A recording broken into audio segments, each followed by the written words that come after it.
Invejosos! Ministro sem visto agora tá com Mendonça, Fux e Cássio. E para nossa diversão, eles já estão até dizendo que perder visto é bom. E hoje nós precisamos falar também disto aqui, ó. Deltan Dallagnol tem 15 dias para pagar 135 mil reais a Lula por conta de PowerPoint, decide juiz. No final, eu vou te dizer por que isso aqui não me atinge, por que isso aqui não torna o meu dia nem uma vírgula pior, por que isso aqui nos fortalece. Então fica até o final que é muito importante você ouvir isso. E eu vou seguir dizendo para você meu bom dia, meu muito bom dia para vocês, queridos amigos não sancionados. Olha, além de eu te desejar um bom dia, eu vou ter que orar para Deus mais ainda pedindo proteção para mim, para você, para os ministros André Mendonça, Luiz Fux, Nunes Marques, porque a inveja está comendo solta lá no STF e a gente sabe muito bem como muito invejoso por aí busca a desgraça daquelas pessoas que eles invejam. Nesse nosso encontro com justiça eu vou te mostrar duas coisas. Primeiro, como que os ministros sancionados, eles estão lá se mordendo de inveja, roendo unha de inveja, a ponto de atacar os próprios colegas na imprensa. Segundo, eu vou te mostrar como a dor de cotovelo é tão grande, mas tão grande, que agora os ministros já estão até dizendo que é bom ser sancionado. Entenda como isso é bom, né? Bora direto para o primeiro ponto com essa coluna aqui que saiu na Bela Megali no jornal O Globo. Silêncio de Mendonça, Fux e Nunes Marques sobre revogação de vistos gera mal-estar no STF. Gente, olha a loucura, olha aqui o tamanho da inveja. O silêncio dos 3 magistrados do STF poupados pelo governo Donald Trump por terem seus vistos americanos revogados é considerado constrangedor, guarda essa palavra, constrangedor por integrantes da corte. Incomodados com a falta de gestos públicos e também privados dos ministros André Mendonça, Luiz Fux e Cássio Nunes Marques, os nomes que não foram sancionados pelos Estados Unidos, integrantes do STF compartilham nos bastidores o mal-estar com os colegas, mas deixam claro que evitarão trazer fissuras à tona. Então o silêncio dos 3 é constrangedor? Olha, me dá uma folga, viu? Constrangedores são esses ataques sujos, vis, covardes na imprensa.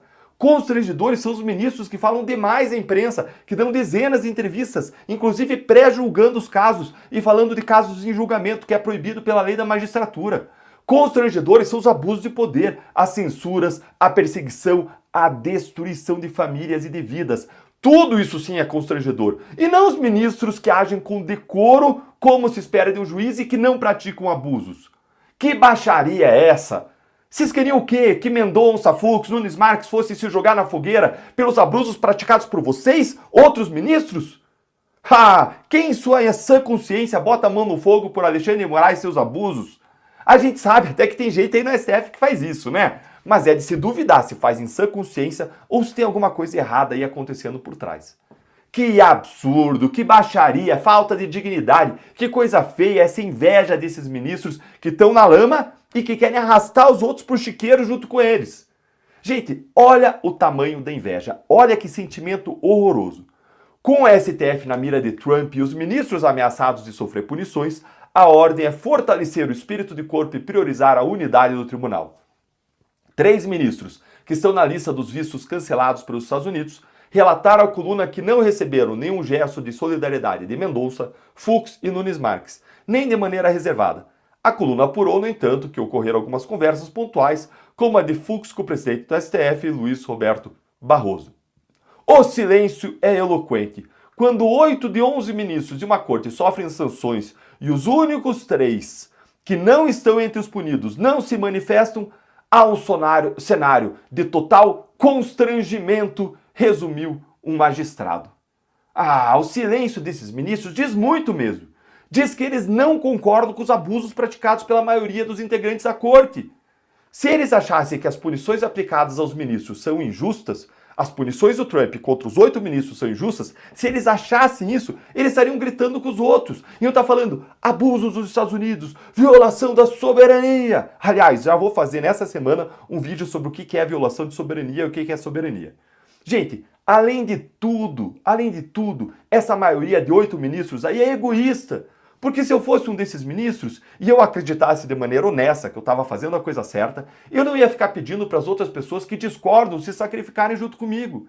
Eu não ia pedir para que outras pessoas pagassem o preço e sofressem as consequências pelas minhas escolhas. Se vocês, ministros sancionados, acham que estão certos assim, por qual motivo vocês querem arrastar agora os outros para o abismo junto com vocês? Enfrentem as consequências das suas escolhas. E agora bora para o segundo ponto, que eu vou mostrar para vocês algo inacreditável. Os ministros do Supremo estão delirando tanto, enlouquecendo tanto com as punições, que eles já passaram a dizer que ter visto americano revogado é bom. Olha isso aqui, é mais um episódio da série Entenda Como Isso é Bom. Outro ministro afirmou à coluna que hoje o STF está sendo punido por defender a soberania do judiciário e do próprio país. Ele disse que é desmoralizante estar fora do grupo de magistrados que tiveram os vistos revogados. Boa sorte para você aí, ministro, que teve o visto revogado. Cada um vai ter o seu papel gravado na história. O foco agora é manter a unidade, afirmou outro integrante do STF. Você tá achando que foi só isso, é? Não, gente. Eles correram para a revista Veja para dizer a mesma coisa. Olha aí o que eles disseram na Veja. Tem horas que até é melhor estar na lista de vistos anulados. Entenda como isso é bom. Rebateu o ministro do tribunal, também em tom ameno, depois de apenas Luiz Fux, André Mendonça e Nunes Marques não terem sido afetados. Gente, não tem outro jeito melhor de terminar e concluir essa análise do que com este meme aqui. Olha aí, ó. Entenda como isso é bom. É ou não é? Gostou? Vai, cola aí no comentário, deixa sua curtida para nossa voz chegar mais longe. Mas para fechar, como eu prometi, eu quero voltar com vocês para isso aqui. Vamos sair agora do assunto da comédia, dos ministros, nossos palhaços que fazem comédia. E vamos voltar agora para o assunto sério. Olha aí, ó. Deltan Dallagnol tem 15 dias para pagar 135 mil reais a Lula por conta do PowerPoint. Tem um erro importante aqui nessa notícia. Eu não fui condenado por um juiz, não. Pelo juiz técnico concursado, eu fui absolvido. Aí pelo Tribunal de Apelação, que é técnico, eu fui absolvido. Esses foram os julgamentos feitos por juízes concursados. Aí o caso foi pro STJ. Me lembra aqueles criminosos de colarinho branco que vai o caso pro STF e fala foi pro STF, foi pro STF. Mas se você é sério e vai o teu caso para lá, aí você tem que ficar com medo. Se você não é aliado dos políticos corruptos e o teu caso vai para Brasília, aí você tem que ficar com medo. O meu caso foi para o STJ, um tribunal político.